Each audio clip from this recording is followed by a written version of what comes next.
Hi everybody, welcome back to Jaffa Cooks, and today I'm going to be making spaghetti meatballs.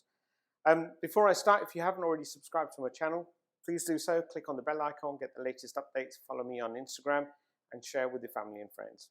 So the simple recipe is some mince, fresh breadcrumbs, salt, garlic, and I've got some herbs, mixed herbs, and a very fine small chopped onion.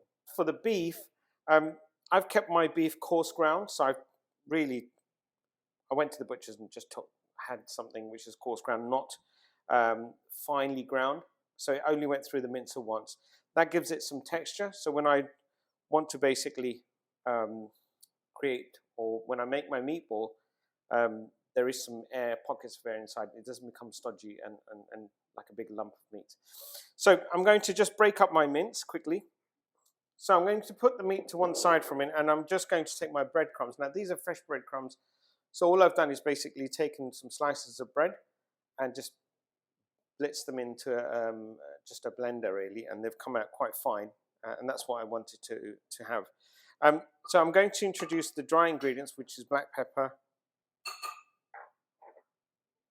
garlic salt, and my mixed herbs. And the reason why I'm doing this is if I don't mix them in with the dry ingredients, if I try and mix them into the meat, it'll be very difficult for me to get a uniform coverage, and we may end up with one meatball with a lot of salt and one with a lot of pepper. So I'm mixing the dry ingredients together first, and that ensures that the breadcrumbs, when they do mix in with the mince, we'll get a uniform coverage of the herbs and salt and pepper. I've got some onions. Now the onions, it's a small onion, so I'm just going to sprinkle that over the top, and in go the breadcrumbs. Now if you're okay with your hands, dive right into it. If not, you could always use a glove. Now I'm going to try and work all this breadcrumbs into the meat.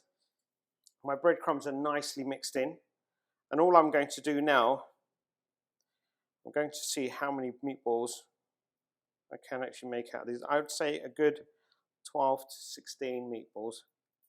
Now, try to keep the meatball one size. If not, don't worry about it. It's all going to get covered by a sauce. Just don't work too much at the meatball. Right, welcome back everyone. So I've got 13 out of my half a kilo of mince and my breadcrumbs. So I'm going to now cover this up with cling film and let it rest in the fridge for about half an hour, 40 minutes. And then I'm going to come back and show you how to cook these off, and then I'll probably got some arrabiatta sauce or some kind of sauce, and then I'll put them together, and then we'll have a dish ready for tonight. See you shortly. Welcome back everybody. So my meatballs have come out of the fridge and they've been on the counter at room temperature for about 15 minutes, and it's time to just fry them off. Just going to use a little bit of oil. Gently just pop these in.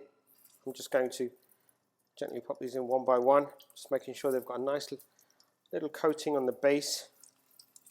And we just want to seal these off.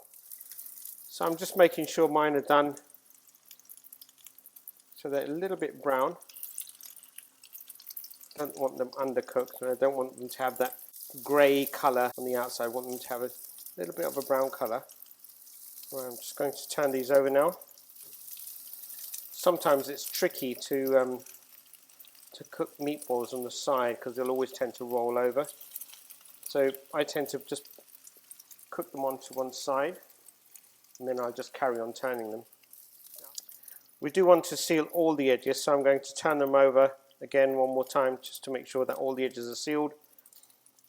And then finally, as we get towards the end, we'll pop them back into the arrabiatta sauce. And that arrabiatta sauce was made previously, and I've just took some out from the freezer. And if you want to really get the recipe on how to make an arrabiatta sauce, look at the description below.